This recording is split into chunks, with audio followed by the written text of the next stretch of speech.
Good morning, students.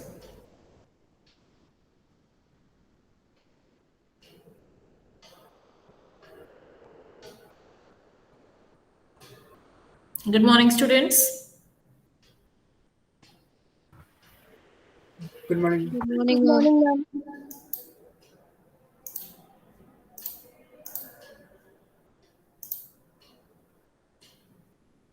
You're all able to see my screen. Can anyone confirm that, please?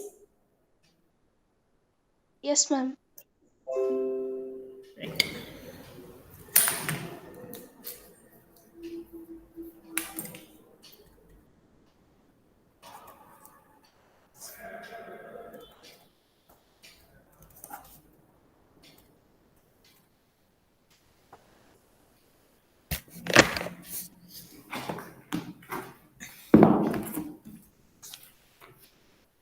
So today, last class, let me give you a quick recap of what we did in the last class. We were talking about several concepts of recovery techniques. We went in for the first thing that we did was to know about a certain overview of what is recovery technique, how recovery is done, why is it required, and what is the role of a recovery manager in the DBMS. So this is what we have seen, and followed by that, we saw a couple of important terminologies like we saw what do we understand by steel and no steel. Then we saw what is called as force and no force. And then we saw what is what do we call it as no kind of deferred update and immediate update. So these are all important terminologies that you will have to understand, or you will have to really know the differences between, so which we have done in the last couple of classes. These things we have done, and we have also seen what is redo and or an undo algorithm, redo no undo, or no redo undo. So these different combinations of this algorithm we have seen this. So we've also gone into, of course, before this we saw concurrency control. So after concurrency control, we went into recovery techniques. So these are all the simple recovery techniques that we have already seen. And lastly, after this, we saw what we mean by checkpoint, and later after this, we saw what do we mean by a transaction rollback. Here we also saw checkpoint, and we also saw what is called as a fuzzy checkpoint.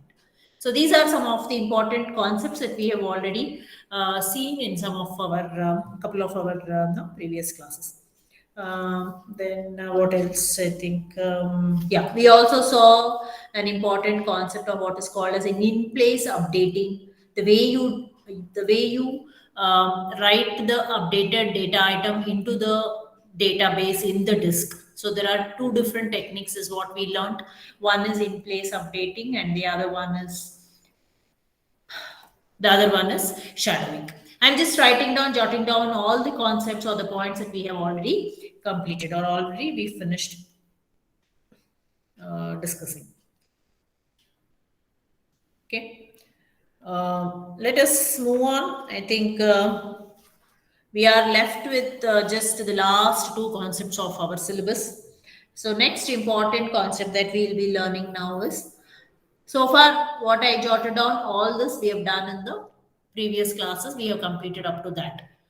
The important concepts under recovery. Now we will try to see what do we mean by recovery in multi-database systems. This is again a very important concept.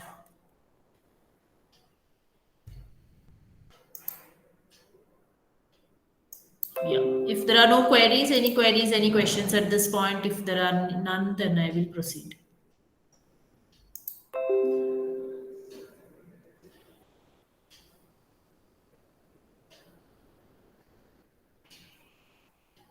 Okay. So let me go ahead. What do we mean by recovery in multi-database systems? Okay. So far, we have assumed that whenever we spoke about transaction. Okay, we always assume that a transaction will always access a single database, right? We have never come across, or we have never thought about multiple databases for a particular transaction to be executed. Whenever so far that we have seen some of the important concepts of transaction, we have seen that whenever a transaction has to be executed, we have always been under the impression that the transaction is going to access a single database, that is only one database. Okay, in some cases a single transaction, which is called as a multi-database transaction. Suppose you have a multi-database transaction. Okay, that means what? Multi-database transaction means, what do we understand? This may require access to not just a single database, but it may require an access to multiple databases. Okay, so these, it may require access to not just one but multiple databases. Now these, when we talk about multiple databases, you cannot these databases may be stored on different types of DBMS also. Each one may be a different database. One may be stored on a different DBMS. When I say different DBMS, you have so many different types of DBMS. For example, you may have a relational DBMS. You may have a object-oriented DBMS, right? You may have a hierarchical system. You may have a networked DBMS. Like this, there are several different types of DBMS on which each of these databases could be stored. You cannot say that all the databases will be residing on the same DBMS. They could be residing at on different types of DBMS, not just the different DBMS, different types of DBMS. So what to do in each of these cases? Every DBMS that is involved in a multi-database transaction should have its own recovery technique and transaction manager. It should have its own recovery technique. Every database, or rather every DBMS, should have its own recovery technique, right? So how do you maintain in that case, how do we maintain? We have seen that one of the important property of a transaction is called as atomicity. Atomicity means what? Anyone? What do we mean by atomicity?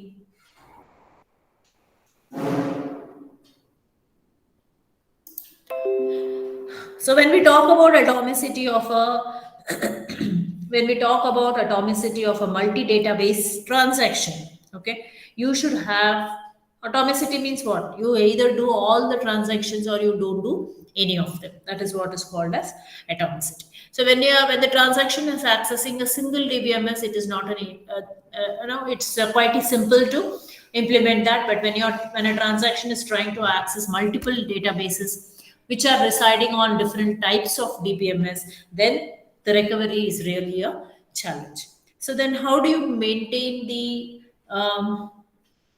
atomicity of a multi-database transaction? So, as I said, in order to avoid the violation of these properties of a transaction, so we have seen acid properties of a transaction.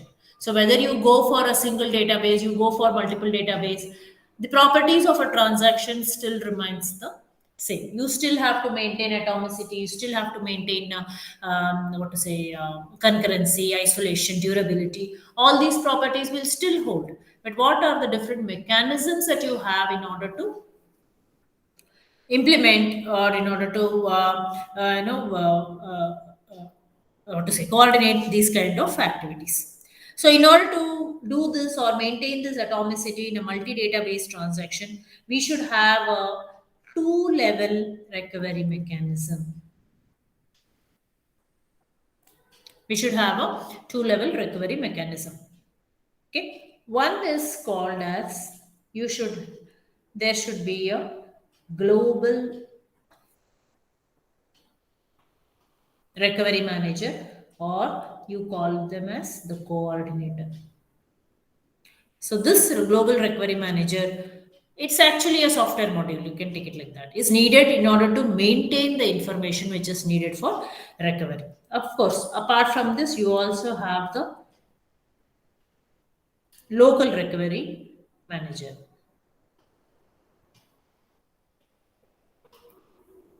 Okay.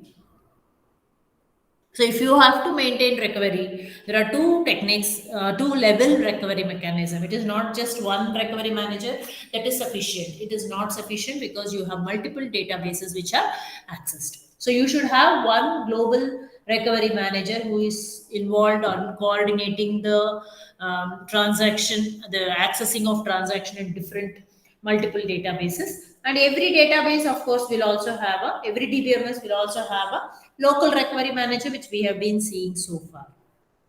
Okay. Now, the coordinator is the global fellow, right? Who under whom all this local recovery managers are there, right? So now this coordinator will generally follow a protocol which is called as again a two-phase commit protocol. In case of concurrency, we saw a similar one. We had a two-phase locking protocol. Similar to that, here we have two-phase commit protocol.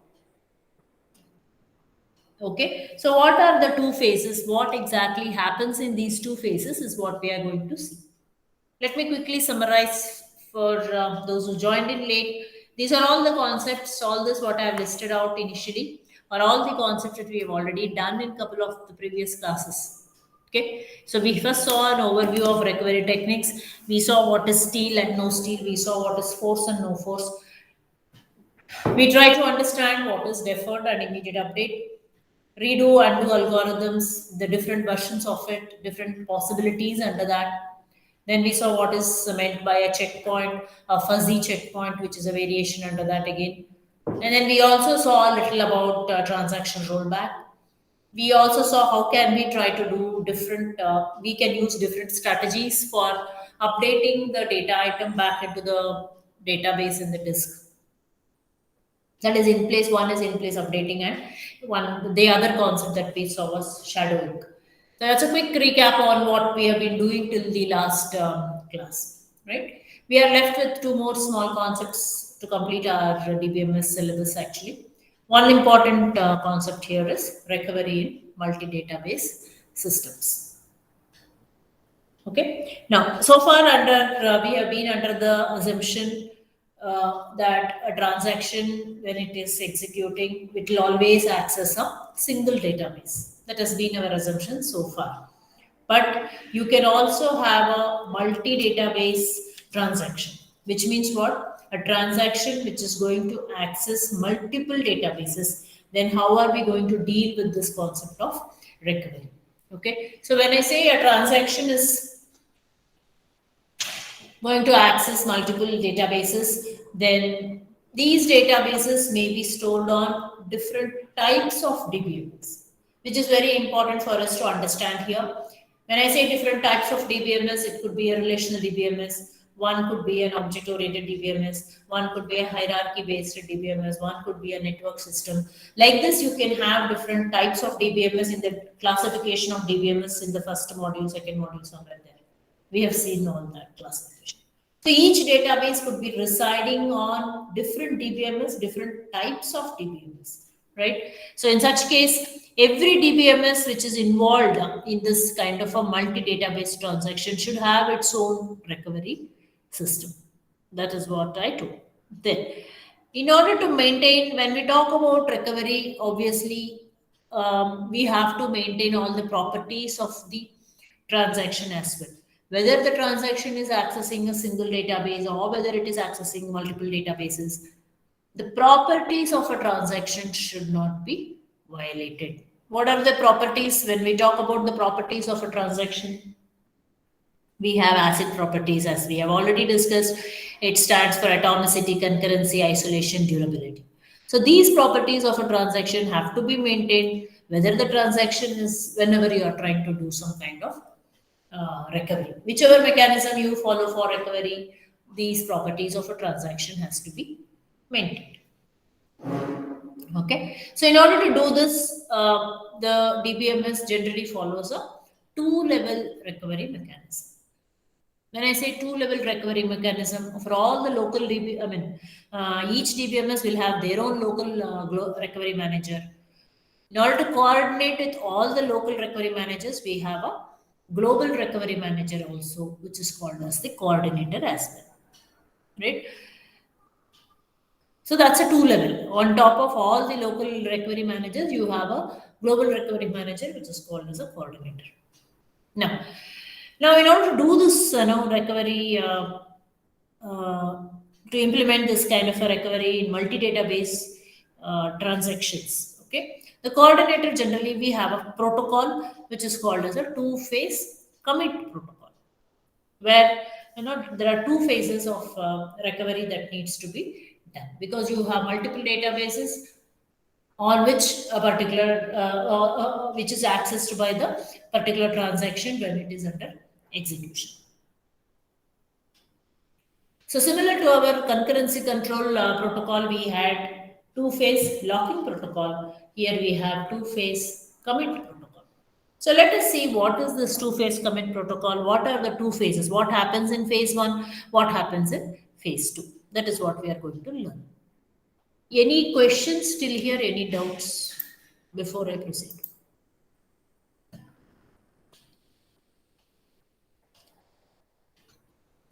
Any questions, any doubts before I proceed to this? It's an important concept again because you have to really understand what is this two-phase commit protocol. Locking is two-phase locking protocol, 2PL is different, two-phase commit protocol is different. Two-phase locking is for concurrency, two-phase commit is for recovery. Any questions, any doubts? If nothing, then I'll proceed.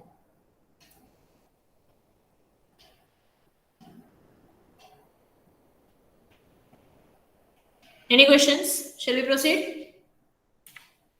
No doubts?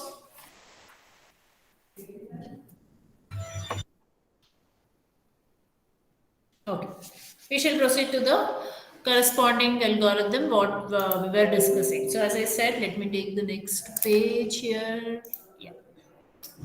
So we are going to right now discuss what do we mean by a two-phase commit protocol.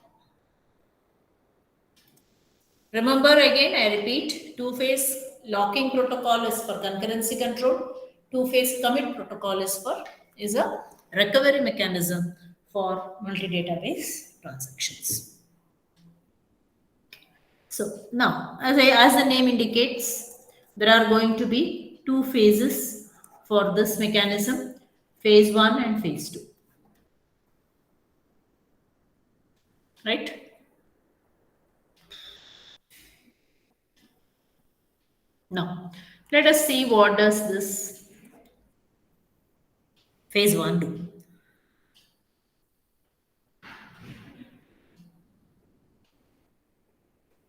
Okay. Now, we have a transaction T1. Let us assume.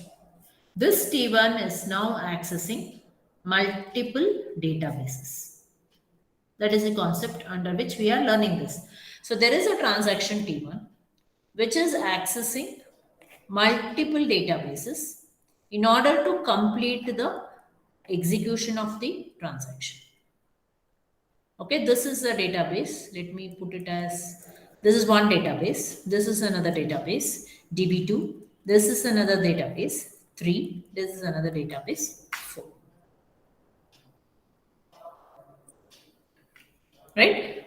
Now, these are all called as participating databases. What are they participating in? They are participating in the execution of the transaction. All these databases are called 1, 2, 3, and 4 we have shown.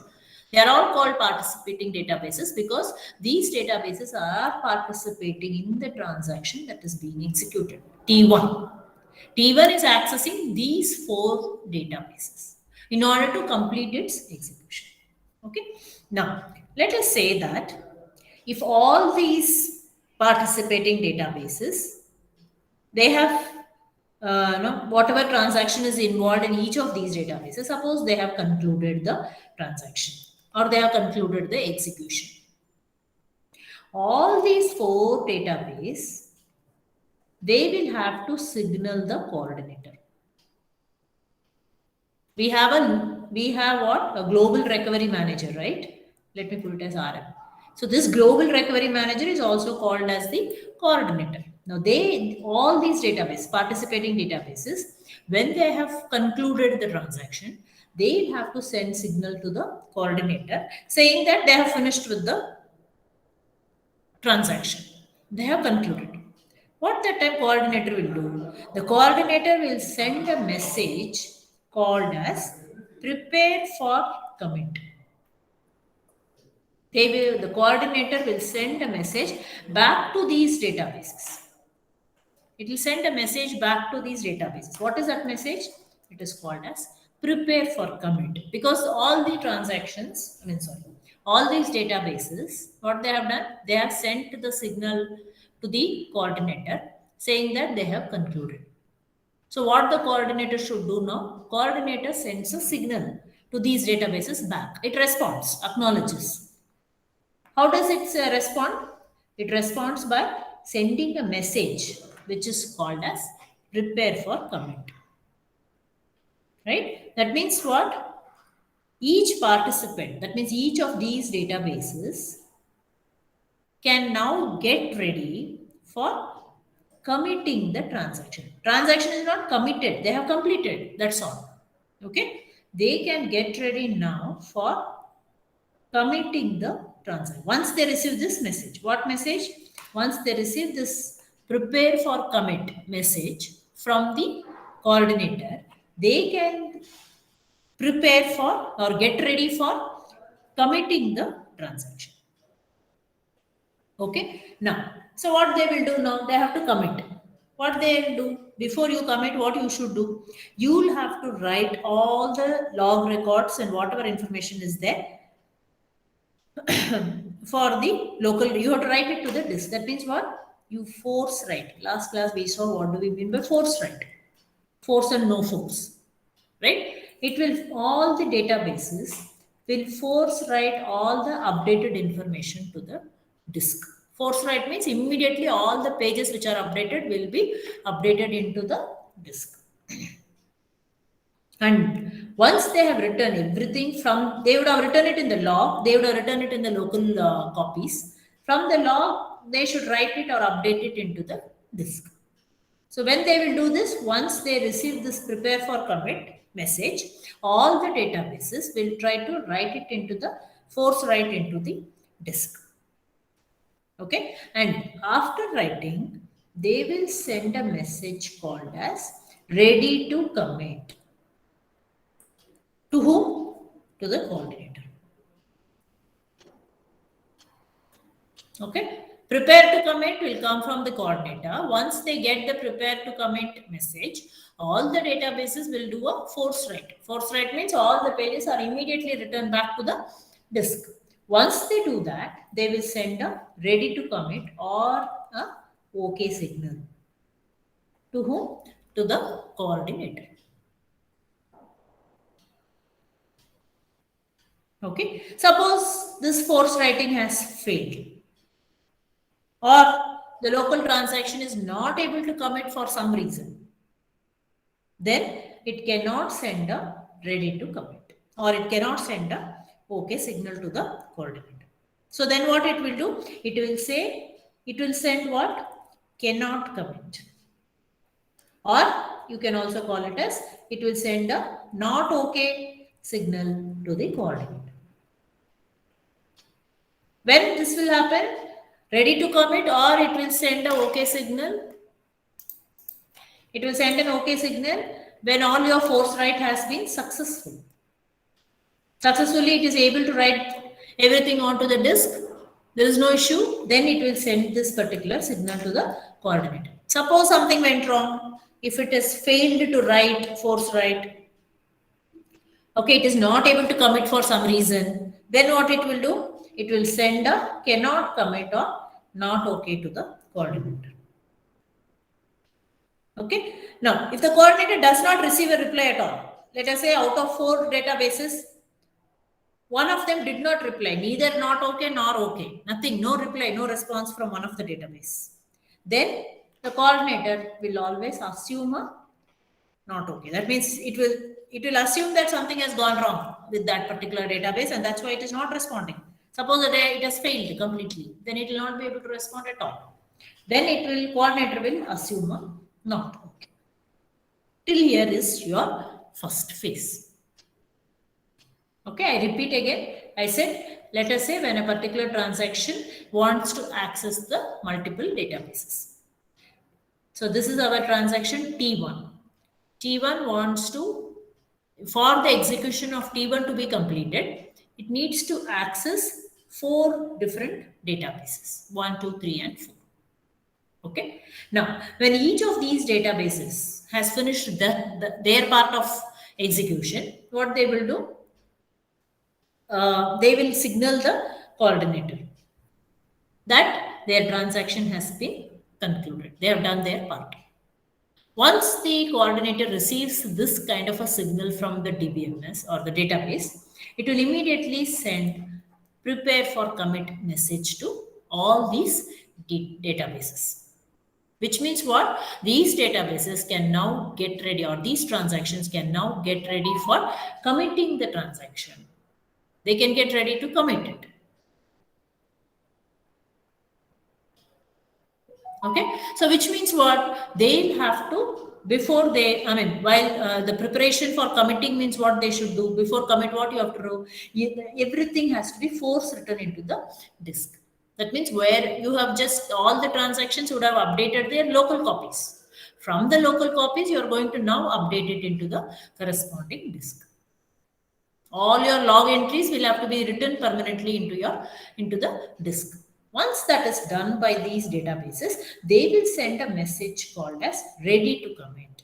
We have done with the writing, we have updated all the databases in the disk, we are ready to commit. Or it will send a okay signal to the coordinator. If for some reason a transaction or a database is not able to commit, something went wrong, something failed, so then they will send a cannot commit or not okay to the coordinator.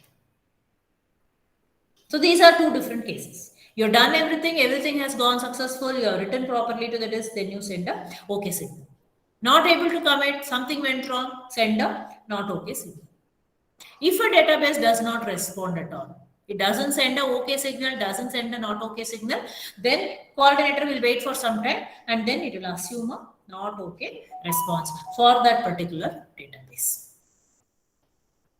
It will assume that something has gone wrong with that particular transaction or database. That's why it has not responded. So it will assume a not okay. Up to this is phase 1. Any questions still here? Phase 1, is it clear to all of you?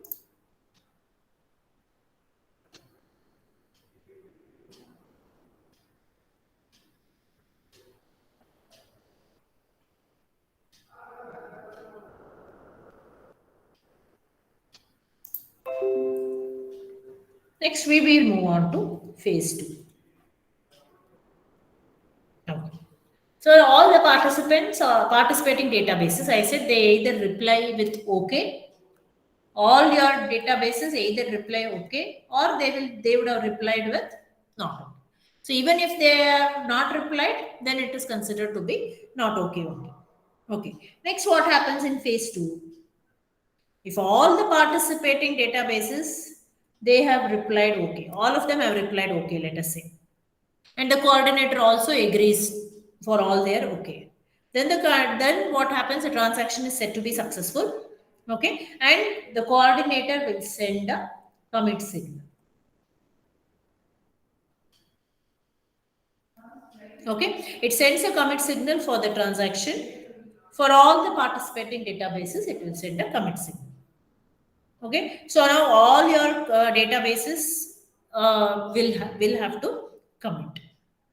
So this is how you maintain atomicity. Everybody has told okay, and that is why the coordinator also feels everything is fine, and then the coordinator sends a commit signal to all the databases. All your database transactions gets committed. So each participating database, what they will do now, they will commit the transaction commit by writing a commit entry. For that particular transaction, they will write a commit entry in the log and they'll permanently update the database. Okay, that is one part. On the other hand, what may happen if some of the databases, one or more participating database, they have, participated, they have sent a not okay response. Let us say this is where everybody has sent okay, all okay. Now, suppose some of them has sent a not okay response, then the transaction, that means the transaction has failed.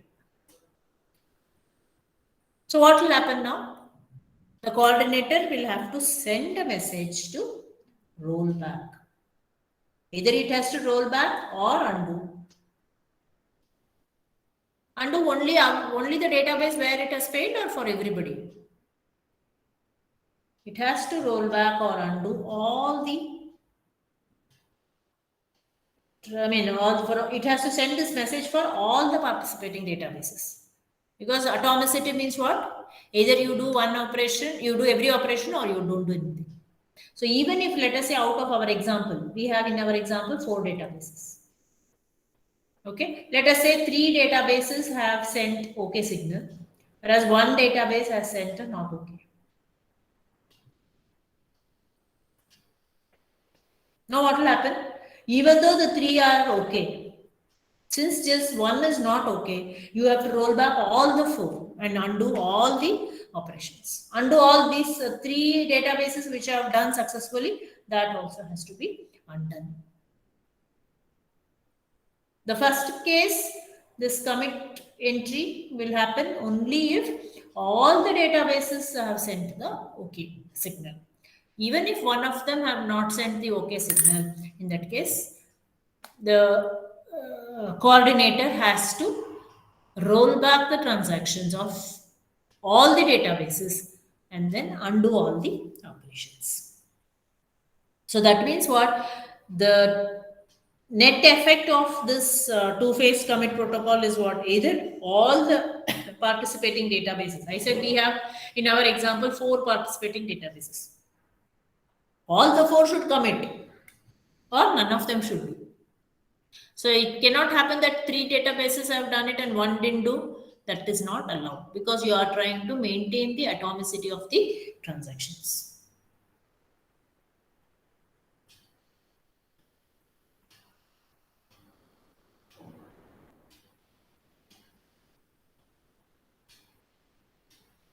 Any doubts? That is the two-phase commit protocol for recovery.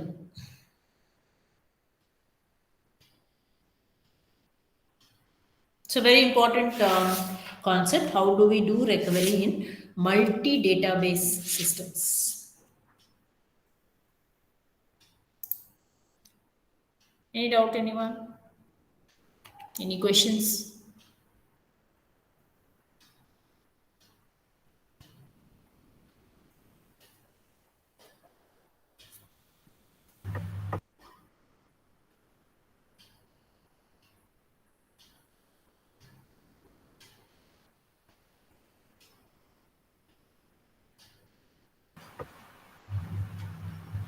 No, ma'am.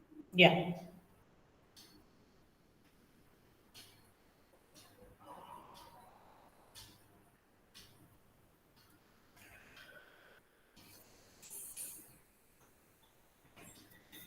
Right.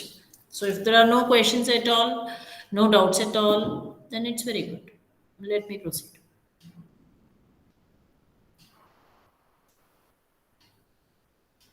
And before I proceed, I want to remind you all that today is the last day for you all to submit your lab assignment in your GCR by 1 p.m.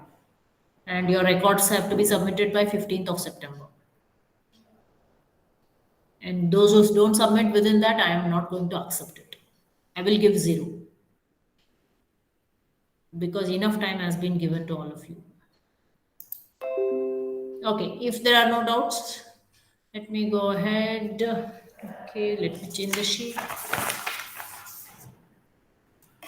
Right, next. Okay. Okay. So the last, probably the last concept of your syllabus, database backup and recovery from catastrophic failures.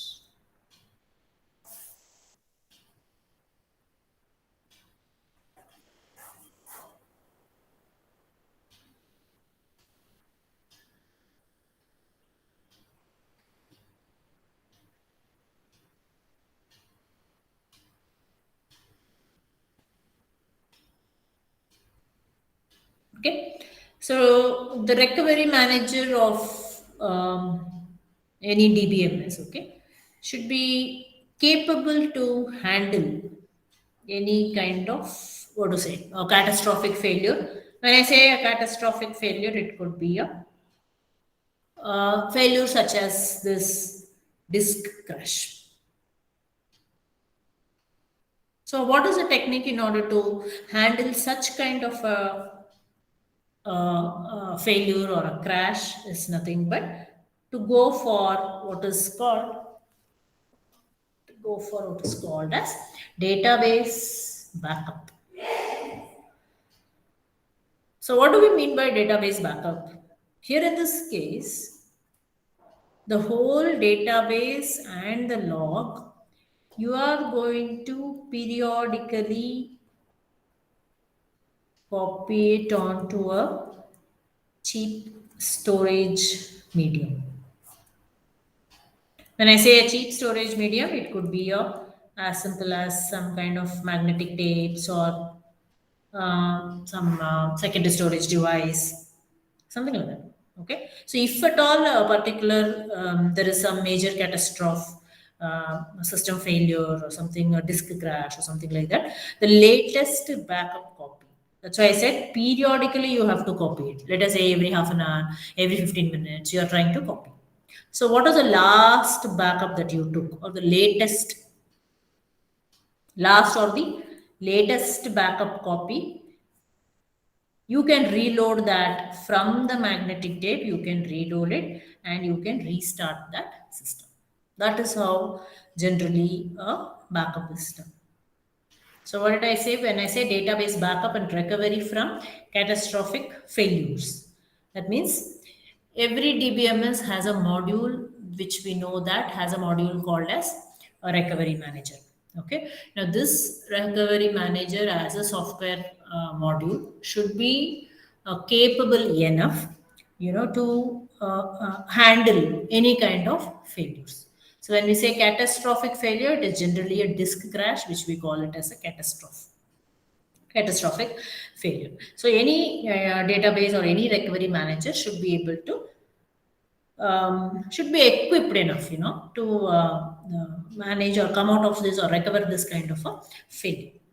How to handle, or what is the technique to handle this kind of a disk crash? We call it as, the technique is nothing but your database backup. So what do we mean by database backup? The whole database. What do you periodically copy? The whole database and the log. Both are copied onto a secondary storage device or any magnetic tape or anything like that. You keep copying this periodically every few minutes. So every few minutes, you take the backup of the whole database and the log as well.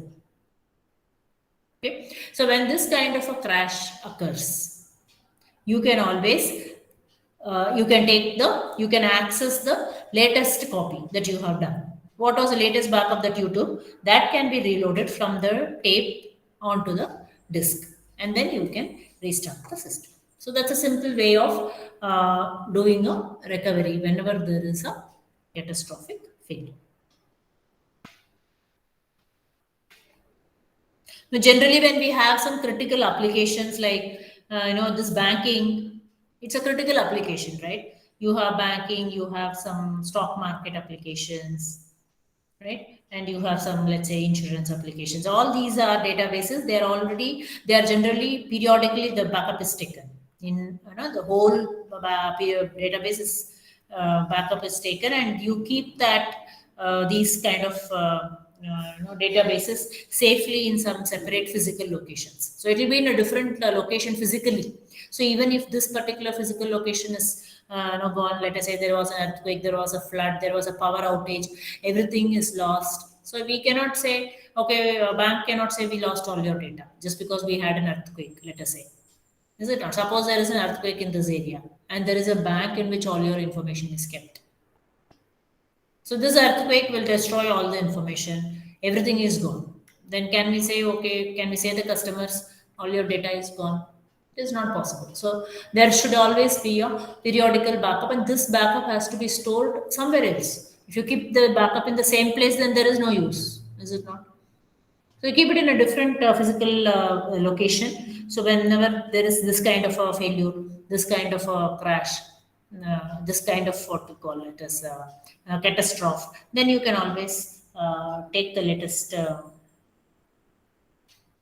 backup and restore the system basically. We can also call this as disaster recovery. Disaster recovery of business critical databases. That is what we call it as business critical database. These databases are very critical for day-to-day business, is it not? And you will have to do some kind of a disaster recovery when there is a disaster such as an earthquake or a flood or a power outage or something happened, things are lost beyond control, then you should be able to again recover. Any doubts, any questions?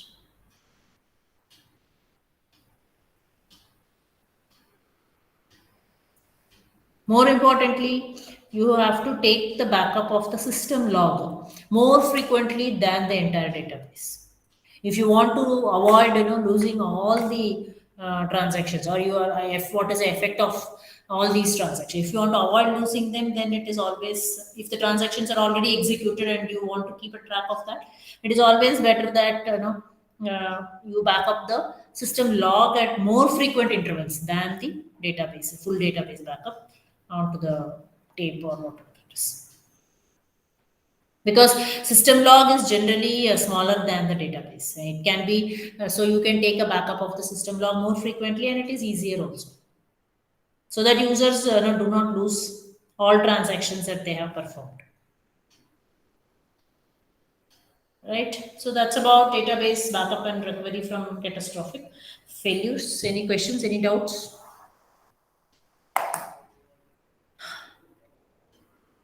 No, ma'am. Very good. Right. So that finishes your syllabus on DBMS. Okay. So this was our last module. So let me give you a quick recap of this whole module, what we have learned into this module completely. So we started off with introduction to transaction processing concepts and theory, right?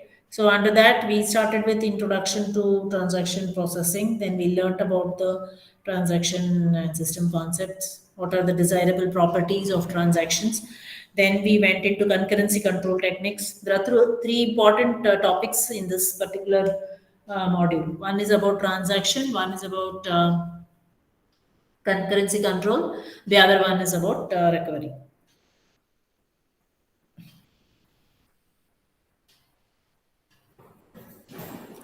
So desirable properties of transactions we learned, and then we moved on to what is concurrency control. There we learned about what are locks, what are different type binary locks, multi-mode locks, and then what is a timestamp ordering. I mean, means in the sense that we saw what are the different ways in which the concurrency control can be done, or what are the different techniques for managing the concurrency control. Then we saw what is a two-phase locking techniques for concurrency control. We saw two-phase locking protocol, that is a 2PL protocol. What are the different variations of that? These are all very important concepts that you should learn, and it is important for your internals also, all these concepts. Concurrency control based on timestamp ordering. Again, there we saw what is a basic timestamp ordering, then what is a strict timestamp ordering algorithm, and then a Thomas Wright rule. These are the three important concepts we learned under concurrency control. Further, we also discussed about multi-version concurrency control techniques as well as validating the optimistic concurrency control techniques. So these were the four important concepts under concurrency control. Then coming to recovery techniques, the first concept was recovery, that overview of all the recovery terms and terminologies. Then, of course, we saw different terms, steel, no steel, different approaches for updating the database in the disk. What are the different ways it can be done? In place updating, shadowing, deferred update, immediate update, steel, no steel, force, no force. These are all very important terminologies that you should really be able to differentiate.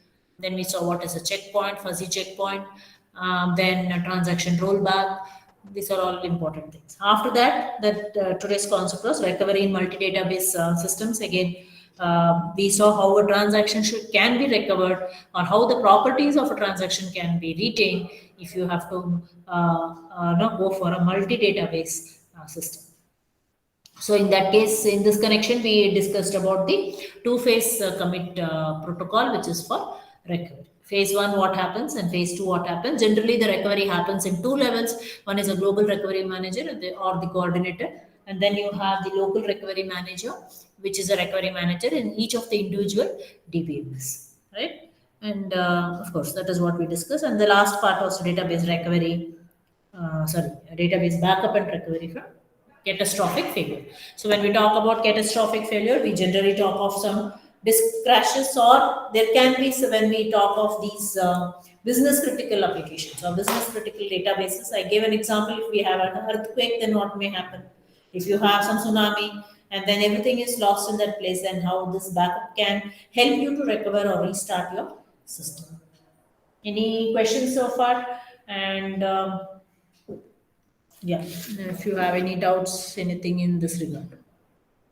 That finishes your syllabus on DBMS.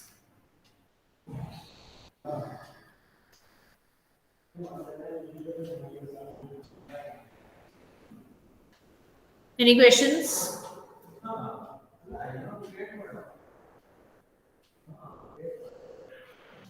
No questions from my end, ma'am.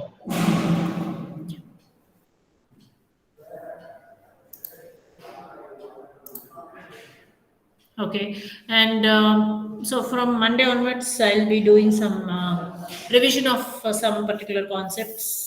Or if you have any concept which you want me to revise, we'll be doing that. We'll also be having Epsilon people joining in to teach you all on some of the concepts of Module 5. That is so far what we have completed now. My idea was for the first four modules, you all had lab sessions, you had some hands-on to be done. 1 minute, just 1 second.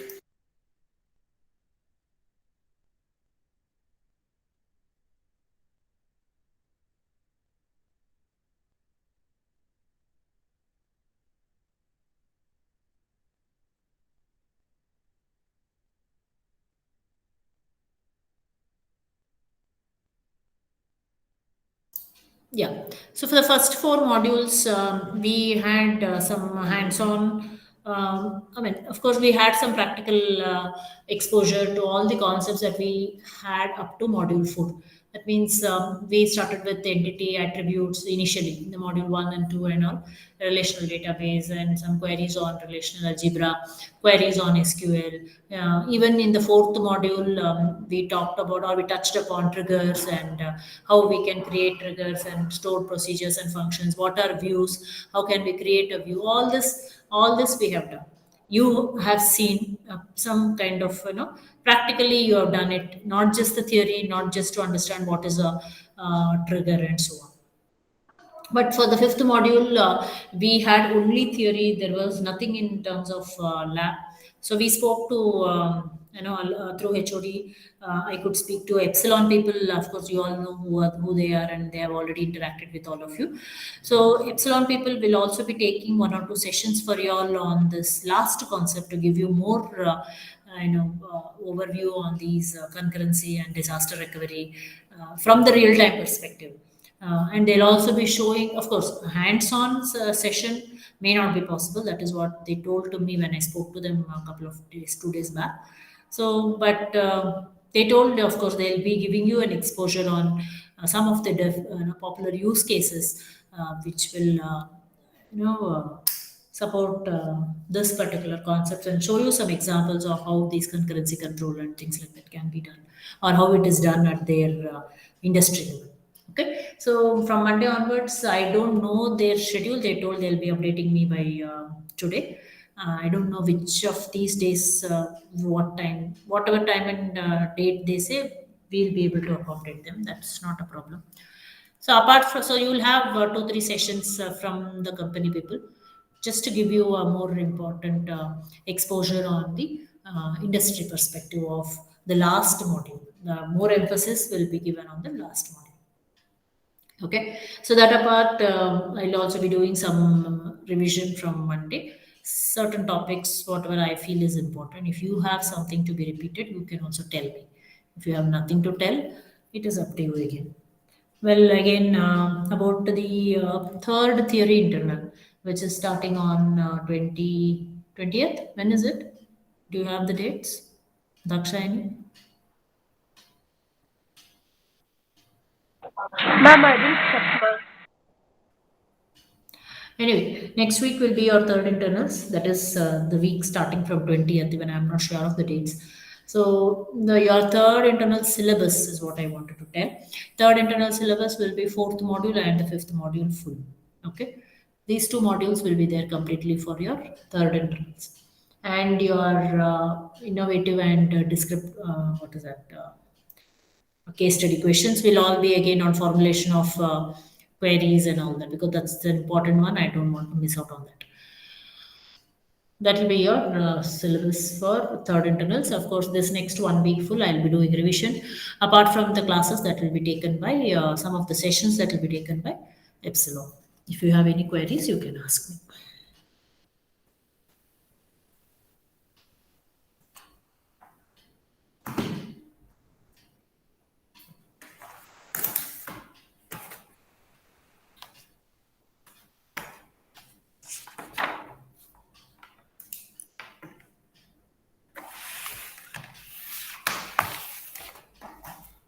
Any questions, any doubts, any queries?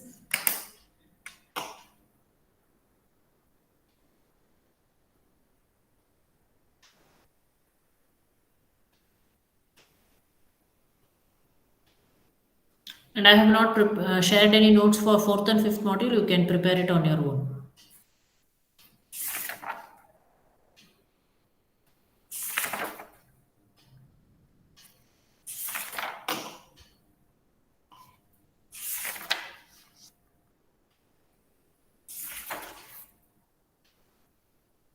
No questions? Nothing? No doubts at all? So syllabus for third internals, I have told you all very clearly now itself, well ahead of time. I've done with my syllabus also, so you should be able to prepare well and do it well. Do it well, because based on IA marks only, your results will be declared based on that only. So don't take it lightly. Third and fourth and fifth module full, 2 modules full you will have. And every concept I have completed. Nothing I have left. If I have left out something, do tell me. I'll finish that also. Answer your attendance. Another. Yes, ma'am. Abhilash. Yes, ma'am.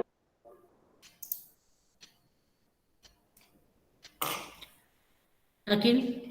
Yes, ma'am. Akrut. Yes, ma'am. Manusha. Yes, ma'am.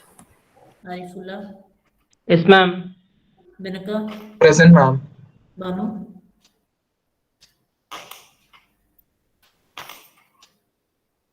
Banu is absent. Okay. Bhargav is also. Yes, ma'am. Ramtullah. Present, ma'am. Chaitra. Present, ma'am. Chandana. Placement. Charan. Darshan. Placement ಇದೆ ಅಸೆಂಚರ್ Disha. Present, ma'am. Dakshayani, Present, ma'am. Kishan, Present, ma'am. Harshit,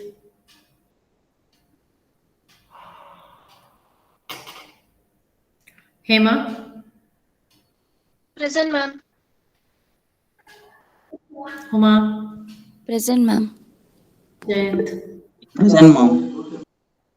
Kaushik, Present, ma'am. Lakshmi, Yes, present, ma'am. Lavanya, Present, ma'am. Manish, Manoj, Naval, Yes, ma'am. Mohit, Ma'am, placements. Navya, Present, ma'am. Nikhil, Present, ma'am. Panindra, Present, ma'am. Pavan, Yes, ma'am. Purnima, Present, ma'am. Pooja, Ma'am, placement, ma'am. Raman, Rashmi, Rupak, Yes, ma'am. Sai Kumar, Samir, Present, ma'am. Santosh, Present, ma'am. Chadar, Present, ma'am. Sharan, Prashant, Present, ma'am. Sheetal,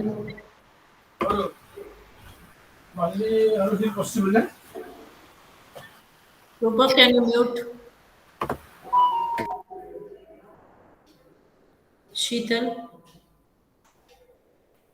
Shivani, Present, ma'am. Soumya, Present, ma'am. Spurti, Present, ma'am. Vishnu, Present, ma'am. Sugandhini, Sushma, Present, ma'am. Sushmita BS, Present, ma'am. Sushmita U, Tirtha, Present, ma'am. Tripti, Present, ma'am. Varsha Vina. Present, ma'am. Varsha,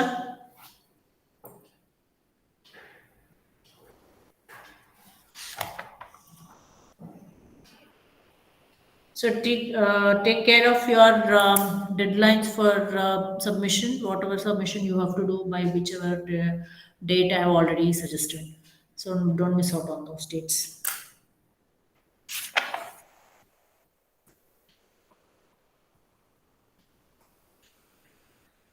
So before we go for your second lab internal, again on Monday there will be one lab.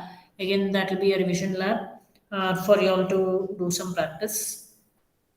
Whatever doubts you have, you can clarify. That will be your last regular lab. After that, probably we'll be busy with our internals. That whole week will go in internals, lab and theory.